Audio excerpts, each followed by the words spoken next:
নমস্কার বন্ধুরা, কাকনের রান্নাঘরে তোমাদের সবাইকে স্বাগত। আজকে আমি নিয়ে এসেছি মাছের মাথা দিয়ে মুড়িঘণ্ট। যদিও এই রান্নার মধ্যে নতুন কিছু নেই, প্রায় সবার বাড়িতেই কম বেশি এই রান্নাটা করে থাকে। ছোটবেলা ভাবতাম মুড়িঘণ্ট মানে হয়তো মুড়ি দিয়ে ঘন্ট করা হয়।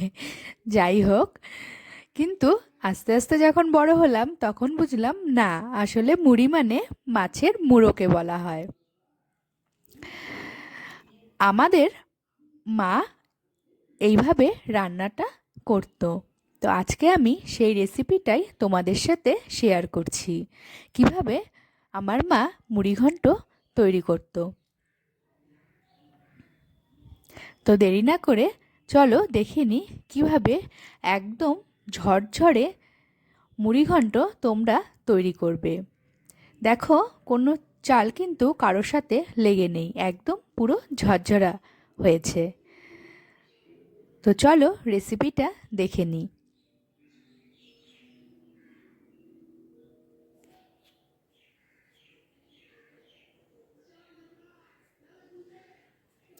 এই মুড়িঘণ্ট এক একজন এক এক রকমভাবে রান্না করে থাকে। আমি এখানে মুড়িঘণ্ট রান্না করার জন্য তুলায় পাঞ্জি চাল নিয়ে নিয়েছি। চালটাকে ভালো করে ধুয়ে জল ঝরাতে দিয়েছি, আর এখানে আলুটাকে বটি বটি করে কেটে নিয়েছি, আর তার সাথে নিয়েছি দুটো ছোট মাপের পেঁয়াজ আর কয়েকটা কাঁচা লঙ্কা। আর এই যে মশলাটা, এর মধ্যে আছে জিরে, আদা, শুকনো লঙ্কা বাটা, আর এই যে কাতল মাছের মাথা। এই কাতল মাছের মুড়োটাকে ভালো করে ধুয়ে এর মধ্যে লবণ আর হলুদ দিয়ে মাখিয়ে রেখে দেব কিছুক্ষণের জন্য।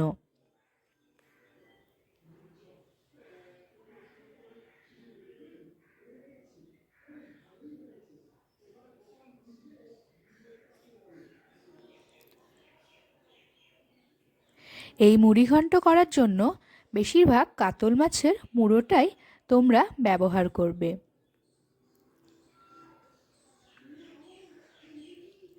এবার আলুগুলোকে ছেড়ে দিলাম ভেজে নেওয়ার জন্য। পরিমাণ মতো লবণ আর হলুদ দিয়ে আলুগুলোকে ভালো করে লাল করে ভেজে নেব।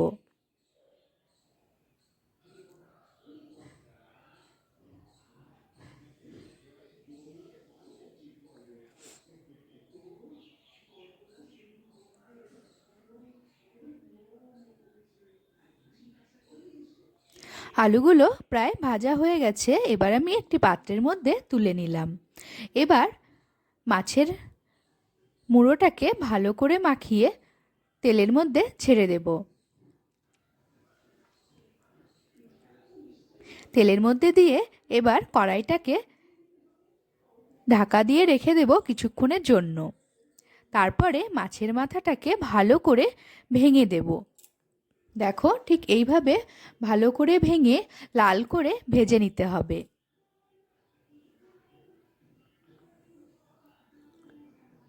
আমাদের মাছের মাথাটাও প্রায় রেডি হয়ে গেছে। এবার একটি পাত্রের মধ্যে তুলে নেওয়া যাক।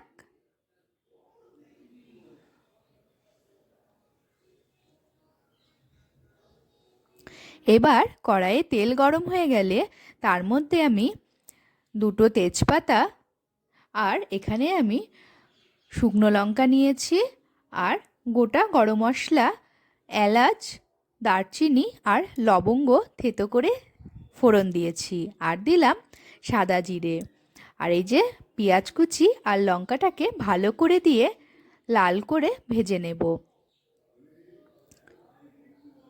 পেঁয়াজটা ভাজা হয়ে গেলে চালটাকে দিয়ে দেব।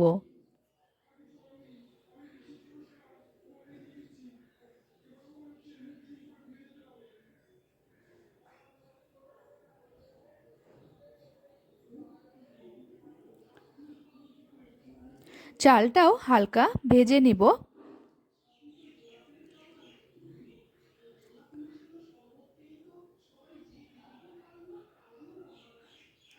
এবার যে মশলাটা বেটে রেখেছিলাম সেটা এর মধ্যে দিয়ে ভালো করে সবগুলো একসাথে মিশিয়ে চাল আর মশলা দুটোকেই একসাথে ভেজে নেব।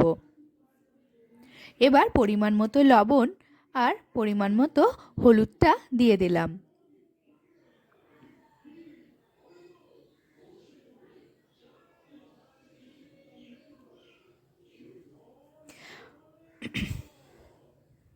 চালটা এবার দিলাম সামান্য চিনি।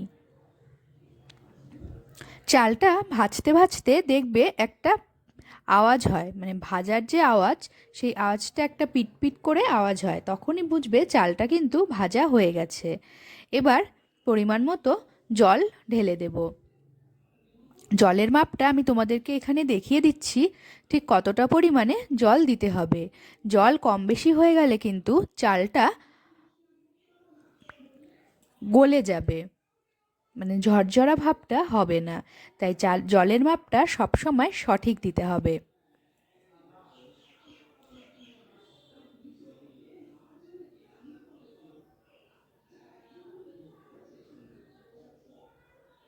এবার আমি জলটা দিয়ে দিচ্ছি।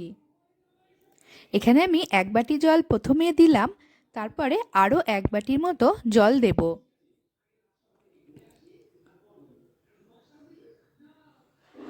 আবার আমি 1 বাটি জল দিলাম, প্রায় 3 বাটির মতো জল দিয়েছি। জলটা তোমরা মাপবে ঠিক আঙ্গুলটা ডুবিয়ে, যতখানি চাল থাকবে ঠিক কর হিসাবে সেই জলটা দিতে হবে।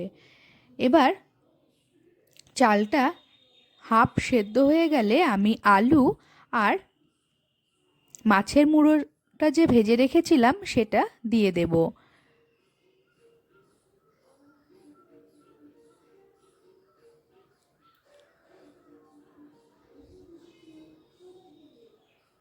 এবার ভালো করে নাড়াচাড়া করে নিতে হবে।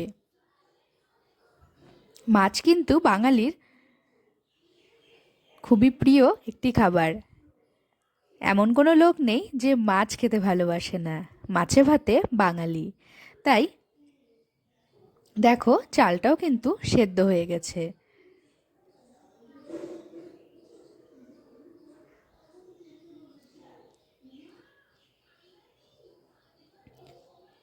গ্যাসের ফ্লেমটাকে লো করে দিয়ে ভালো করে নাড়াচাড়া করে নিতে হবে। তোমরা দেখতেই পাচ্ছ চালটা কিন্তু একদম ঝরঝরা হয়েছে, ভাতটা একদম ঝরঝরা হয়েছে।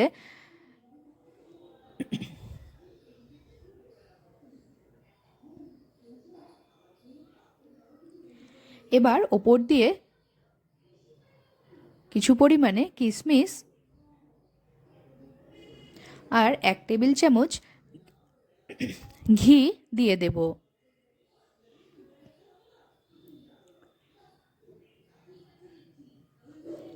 আর দেব 1 টেবিল চামচ গরম মশলার গুঁড়ো।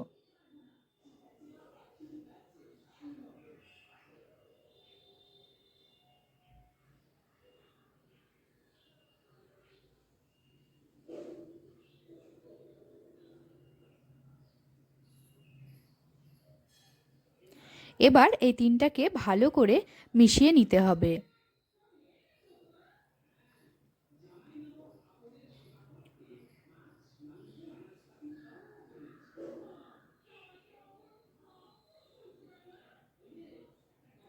আমাদের বাড়ির প্রায় প্রত্যেকেই এই রান্নাটা খুবই পছন্দ করে।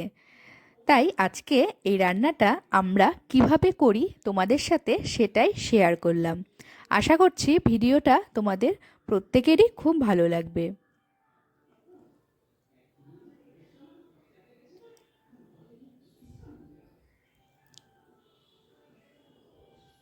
ভিডিওটি ভালো লাগলে লাইক, কমেন্ট, শেয়ার আর সাবস্ক্রাইব করতে ভুলবে না।